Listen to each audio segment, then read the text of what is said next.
Hot take for episode 1 is people in Fortnite that camp in bushes the whole game are just complete trash. Like, they're so annoying.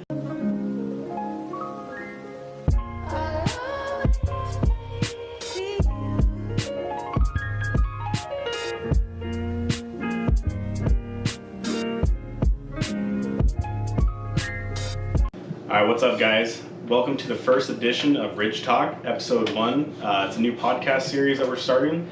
My name's Sween. We got Trevslol, content creator for RIDG Gaming, and we've been talking about doing this for a while. Yeah, it's been a long time coming, low-key.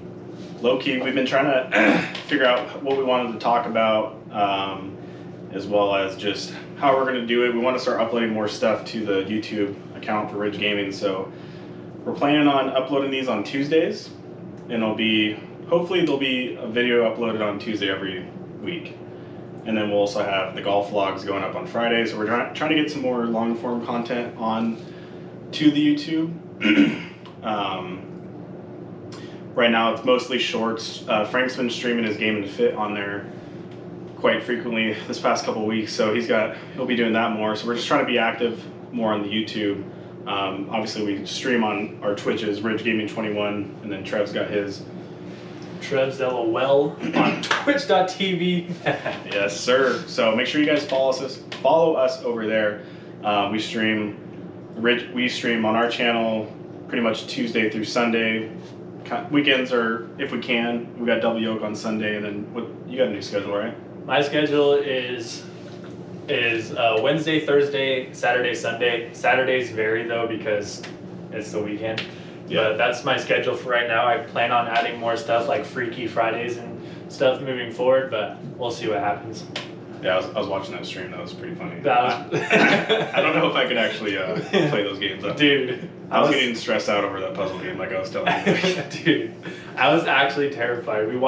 First game on, we walk into a basement and there's a pentagram just painted on the floor, and I was like, nope, I'm going back upstairs. I'm done. I was terrified.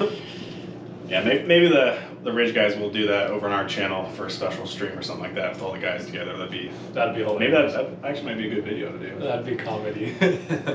But yeah, so we wanted to start this. I think this podcast is gonna be more of like gaming news, gaming content.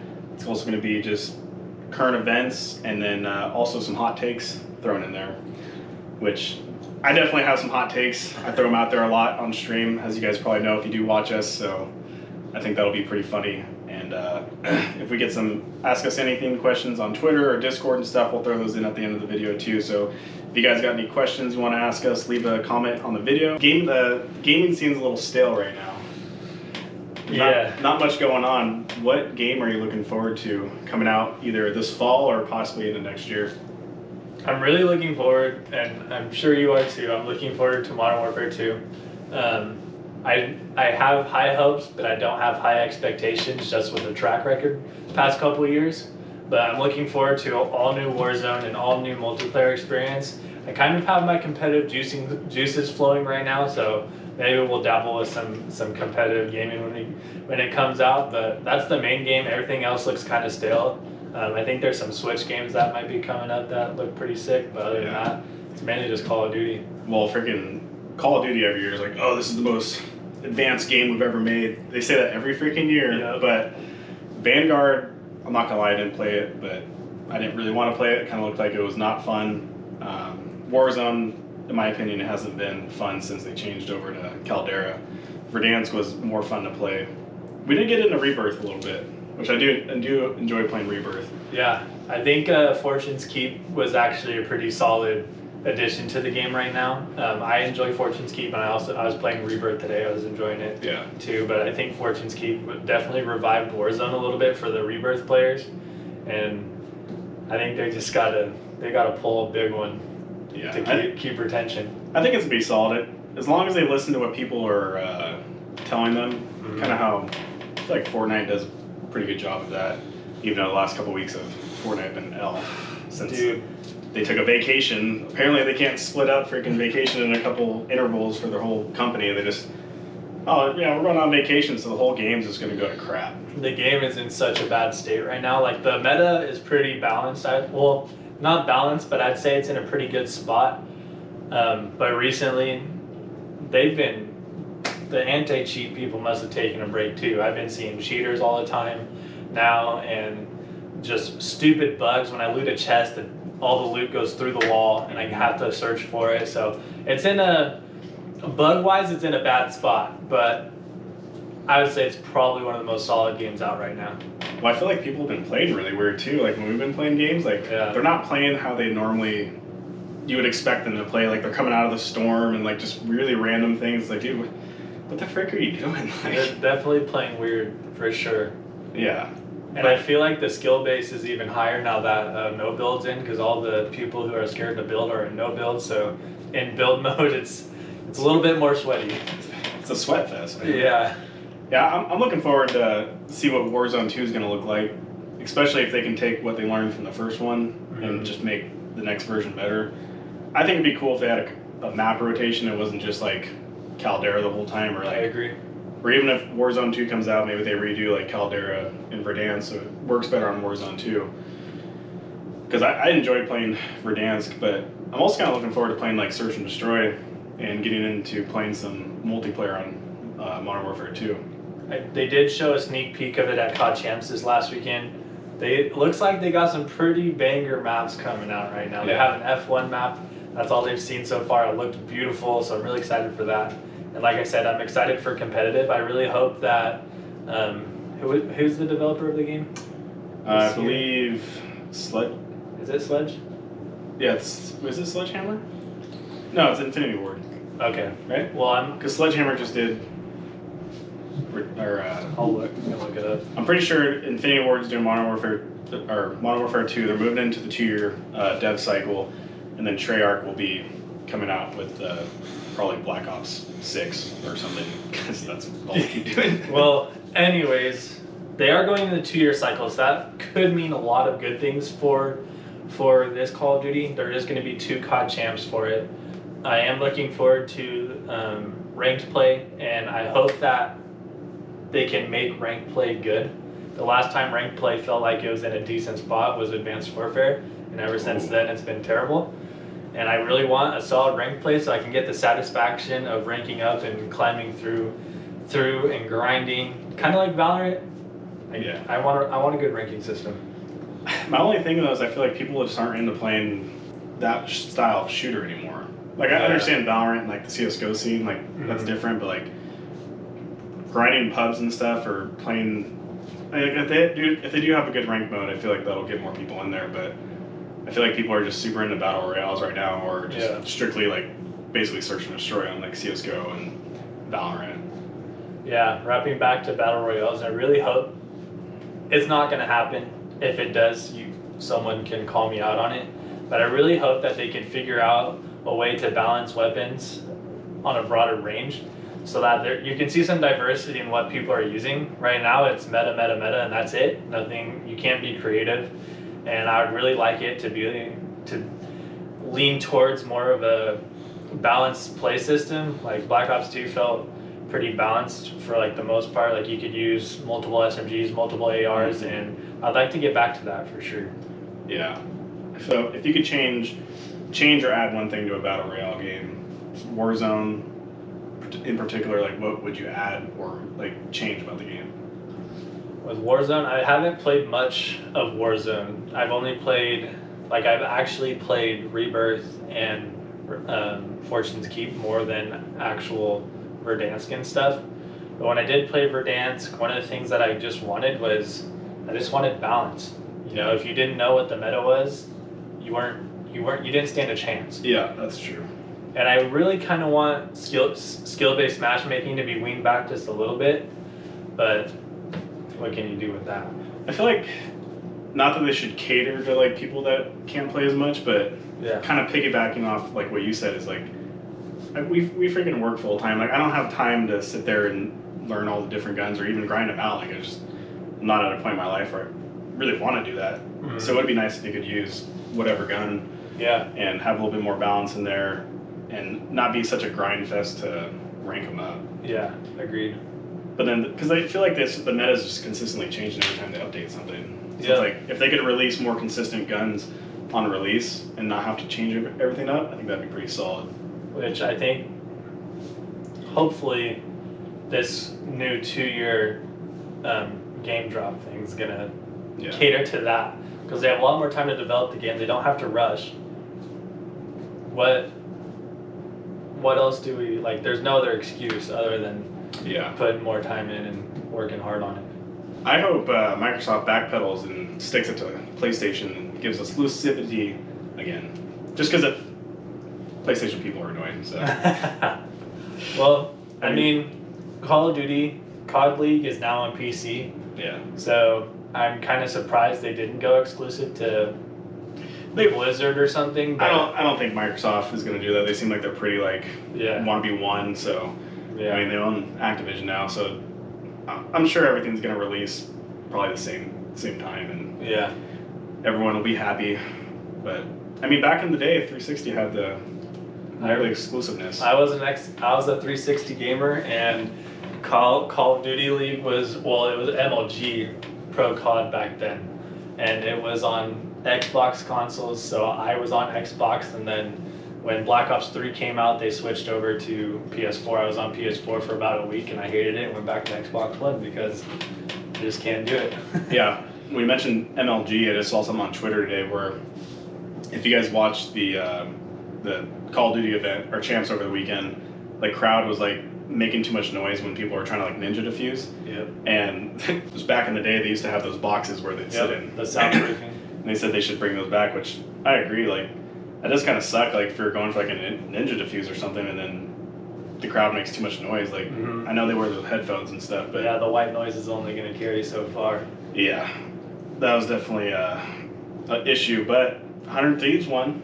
Dude, finally Nadeshot finally got his ring. Finally got his trophy. I've been a big fan of Nadeshot since 2013, and it just feels so cool to see him come from where he was at to what he's at now and be able to accomplish that with a really solid squad. Guys that have been together since they were youngins. Yeah, and apparently people are telling him to drop the whole team and do a bunch of stuff this whole season. So it was kind of cool to be able to see that. Yeah, they definitely faced a lot of adversity. There was still a lot of drama towards one player, but the other three were pretty modest, and I have a lot of respect for most of the FaZe guys too. They were pretty modest, and that was one crazy year. I kind of followed I don't know about you, but I followed the league all year. FaZe was there every single major. They were in the finals every single round, and they just couldn't pull it together.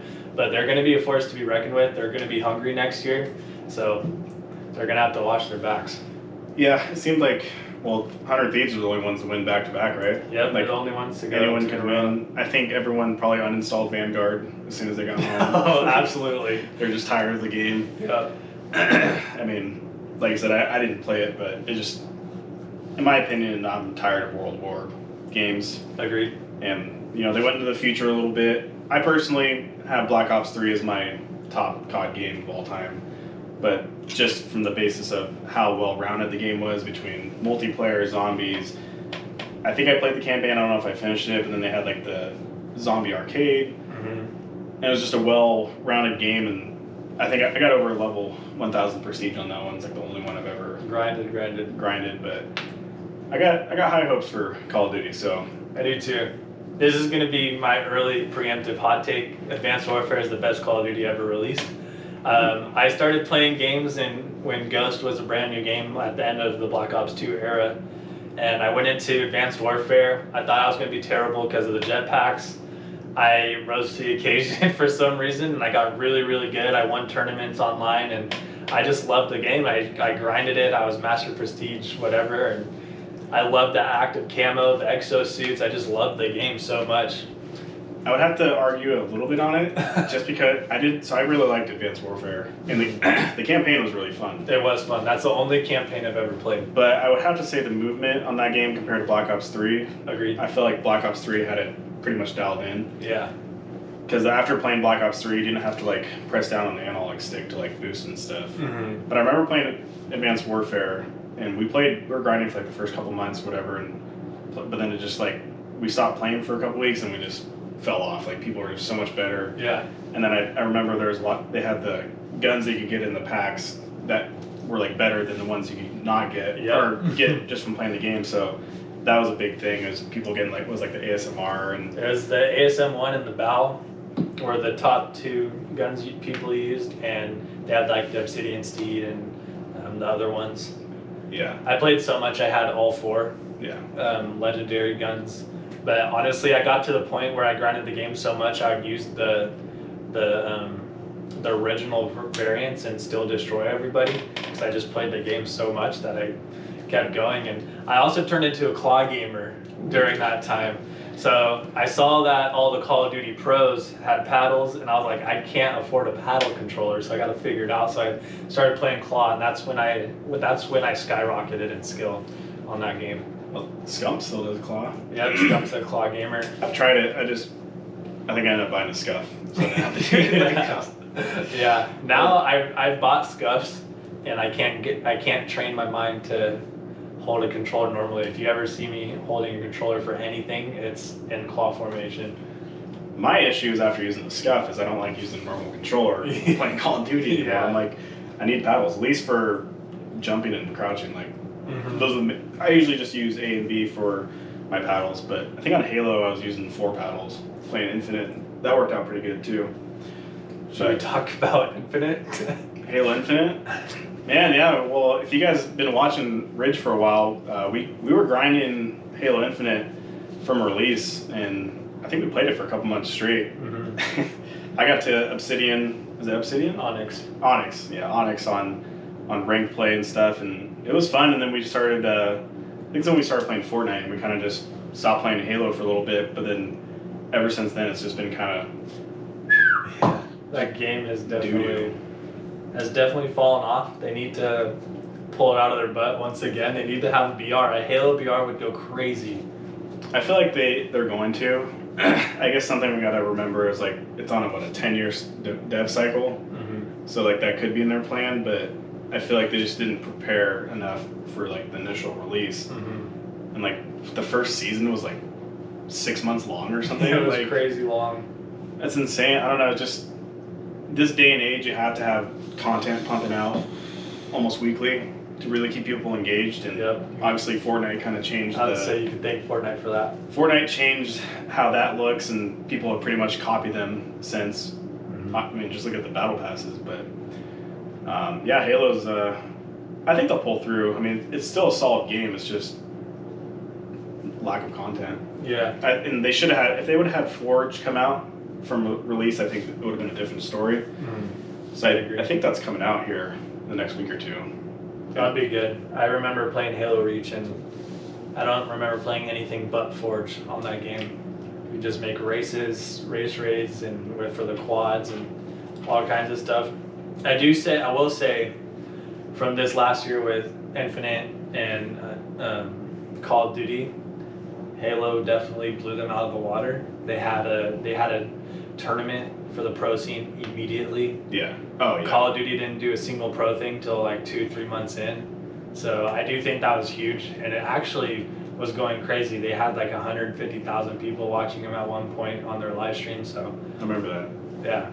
I don't know why I wish Call of Duty would. I know they plan around the game, but it's like, so if Modern Warfare 2 comes out in October, was it 28th, I think? It's like they don't have their first tournament until like February or something like that.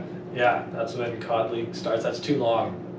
Yeah, you need to be jumping on it as soon as possible. I agree.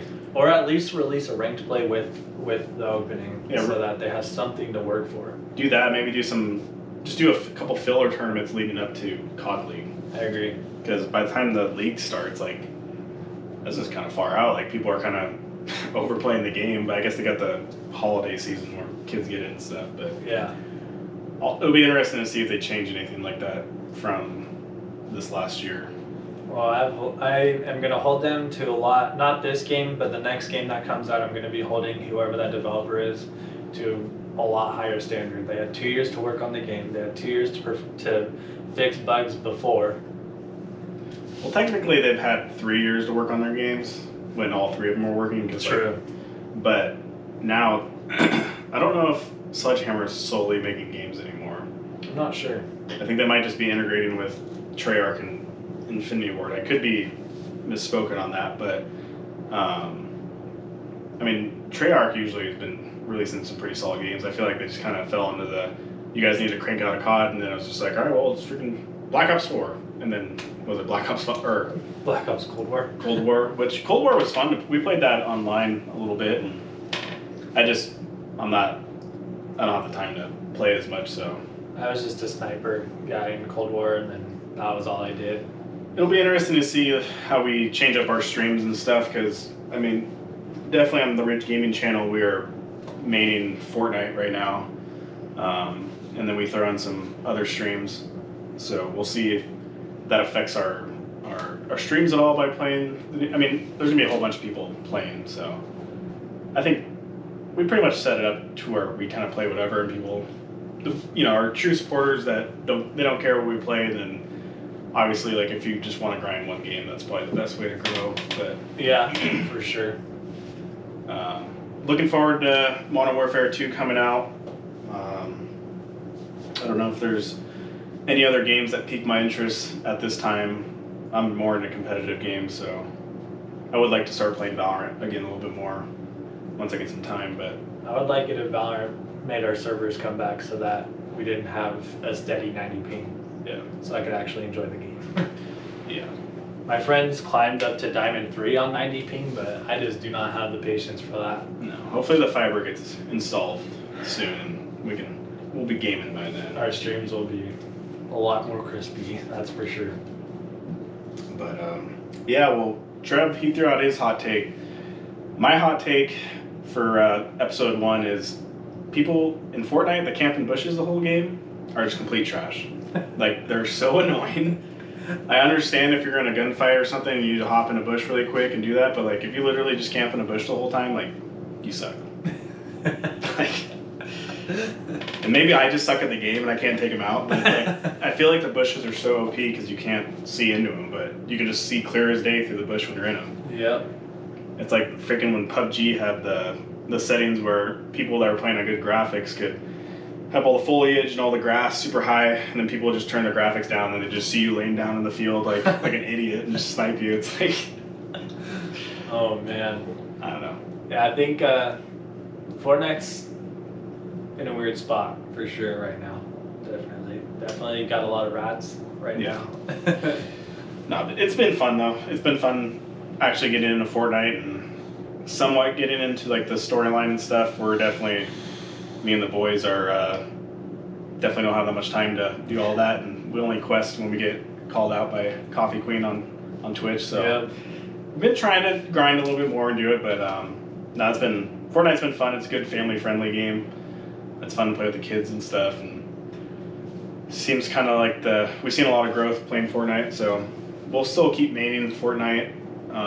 We're also going to be adding a Madden stream coming up before the season starts, and I'll be playing as the Raiders and playing each opponent that they're playing every week, and then also doing game picks with Frank. I'll be fun as well. So I think those will be on Thursday nights. Yeah, we're just looking forward to more content and podcasts. I don't know why I call it podcasts. Yeah. But yeah, we're just trying to get some more content out there, a little bit more longer form stuff on the YouTube. Let us know if you guys got any topics you guys want us to go over. Like I said, drop a comment if you got any questions for us. We actually do have one question from our Twitter that we can read off for this episode. It's from our mod on Twitch, Darkfire. It's a really loud notification. But, all right. Darkfire LOL on Twitter asked, who/what convinced you to start streaming? Convince you, or what made you decide to start streaming? You want me to answer first? Yeah, you can go first. So, we're going to give a little bit of a backstory here. In 2013, I went to a private school where I met one of my best friends, Jose. Jose was a gamer, so I was around it a lot, and I decided, I was like, okay, I need to buy an Xbox. So I bought an Xbox, and I started getting into the gaming scene. And then I found what Twitch was, and I came across Tim the Tap Man. He was averaging like 2,000 viewers at the time. Yeah. It was really small. I think I was there for his 1 year sub button anniversary. So I'm kind of OG, but I'm a lurker, so he doesn't know who I am. But I found Tim the Tatman, and he really inspired me just because he was hilarious. My dad was battling cancer at the time. He took a lot of that away from me. He just made me laugh a lot. And then continue on, I was like, okay, this might be something I'm interested in, but I kind of just put it on the back burner. I was racing motocross and stuff. And then I found Dr. Lupo. And although Dr. Lupo's edgy, he does some really good things for charities. And one of the things that I appreciated the most is he did fundraisers or charity streams for St. Jude's, which is cancer.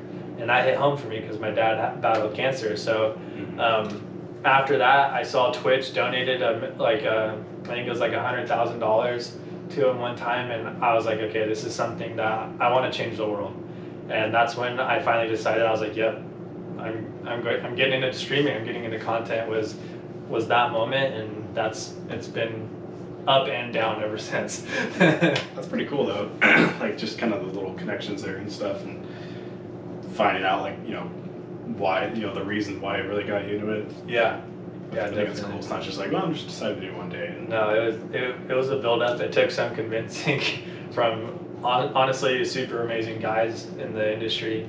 Tim just plays Warzone now, so it gets kind of boring. But back then he was CS:GO guy, and that's what I watched him play. I didn't even like CS:GO, but I liked Tim. So yeah, I mean, I don't have anything like too crazy. Back in like 2016 or something like that, I built my first PC, and then always kind of wanted to get into content creation, like do streaming and stuff, but never dabbled in it a little bit. But you always you're like scared to put yourself out there, and with like the YouTube videos, and just a little bit too late on that side of things, like what Nate Shot and them did growing up. Right.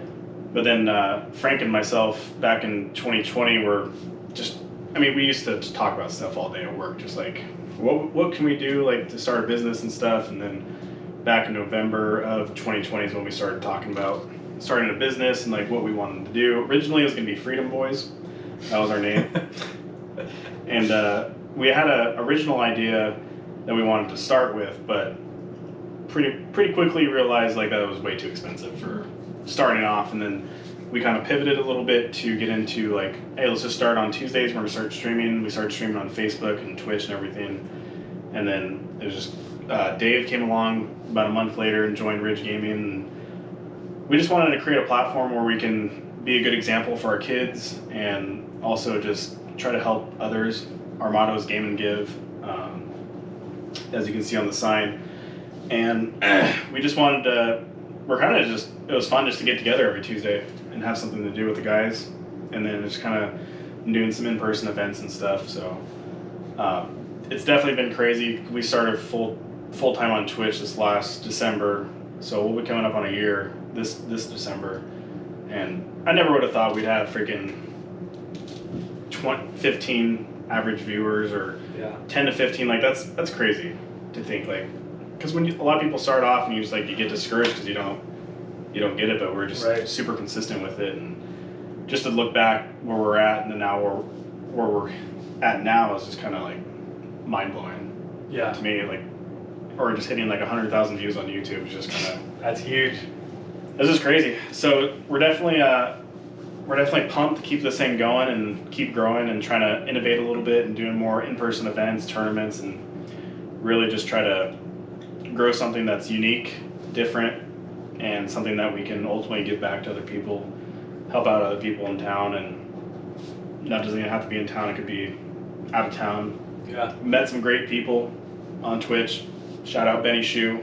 Benny. Freaking, I mean, there's so many at PT Stress. We got raided by a headshot chick one time. Like, that's freaking insane. Yeah. Awesome, super great people for sure. Yeah, and then the community part, like Darkfire and all these people that Rough Toilet Paper. Rough's been around in our chat. Some of them were multi-streaming to Facebook. So it's just like, it's kind of crazy to think that you can remember every individual person coming in there too. When you start getting a little bit bigger following, but it's like you're just building relationships, which is it's fun. So we hope we're doing good. We hope we're being somewhat of an inspiration, or just at least being a good example for the youth. We definitely want to try to switch it up on Twitch more than just rage quitting and cussing all the time. And there's more to life than that. Definitely. Well, I will say, RIDG Gaming revived streaming for me and content creation as a whole. When I finally hopped into one of their streams, it was around like January, February of 2022, and I was like, I went into it. I hosted them. I was on a break. I just did a random stream. I hosted you guys, and then I was like, oh, these guys are like super interactive. So we hung around, and then like there's me and like 5 other people in a Discord at the time. We're all, we really like these guys. Like we genuinely liked the stream, so we stuck around for like 2 hours that day, and then all of a sudden I heard the word application, and I was like, I'm gonna be a part of them. It's been a blast. I've done 2 events with you guys so far, and it's just been so fun, for sure. Yeah, definitely like big picture thing. Like we want to grow RIDG into like an org, like 100 Thieves or Optic or whatever. Whether that's having like esports teams or just content creators and stuff, or maybe get to the point where you can buy in, be an owner of RIDG Gaming or something. Like possibilities are endless in the scene and stuff, and it's just fun to have a team aspect and have more people involved with it. So Trev, he was the first content creator for us, and we also have the roller face. So if any of you guys are watching this and you want to potentially join RIDG Gaming, you can hit us up in our DMs on social medias or Discord. We're trying to get 5 total creators this year, and we do have one in the books that we need to get ready to announce here soon. So we've got 2 more slots open. Potentially only 1 more, because there might be another person that's been hanging out a little bit. I won't mention his name, but if he gets this far in the video, he'll know who he is. Yeah. But yeah, so trying to grow, and this is fun. Yeah, I'm really looking forward to what we grew up with this podcast, and just I think it's going to be really good for the channel for sure. Definitely a little bit more of a temporary setup. We'll hopefully keep improving setup, the sound quality and everything. We just wanted to start doing this and getting it out there to you guys. So hopefully this comes out good. If not, I imagine you guys will still watch it and want to watch it. So, that'll do it for the first episode of RIDG Talk. We appreciate you guys. Remember to game and give, and we'll catch you on the next one.